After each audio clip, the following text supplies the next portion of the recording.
Igmon, Part 9. Six felt awful. He looked awful. Seeing Bonnie, he said, "Oh, it's you." Bonnie laughed and asked if he was okay. Six said he was cold, very cold. Bonnie told Ray to get some blankets and come quickly. So he did, and so did Lacey and Macy. "Hi," they said as they jumped on the other sleep chair at the same time, side by side.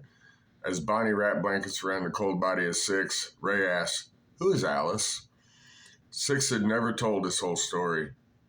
He did now. People are very talkative on their deathbed. He held some stuff back, the worst stuff. He smiled when he talked of Alice and the boys. He told them of their deaths and of the blood fusion machine, how he used it on them, how it didn't work correctly. He apologized for their friends. He said he never meant for it to happen. Ray asked what the machine looked like. As Six was describing it, Ray jumped up and ran to the back of the secure room. Six stopped talking in mid-sentence. He looked at Bonnie. She shrugged her shoulders. Ray come bouncing back in the room with a big bag saying these were in William's personal things. "Is this what it looked like?" he said. Six was stunned. "Exactly." Six said, "May I?" Six placed his hand in the machine and closed the lid. He felt the familiar sharp prick in the top of his hand. He felt a rush of rejuvenation in his bloodstream.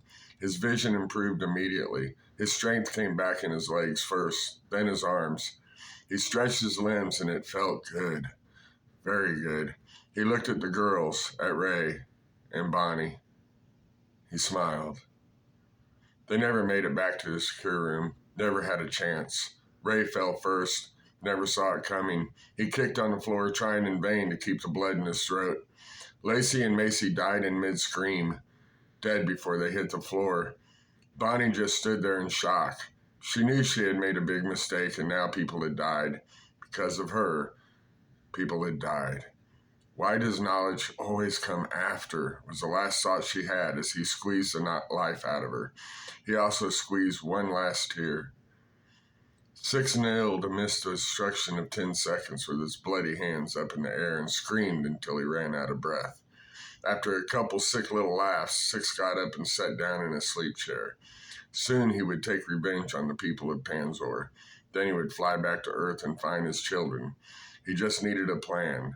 Life was far from good, but it was getting better.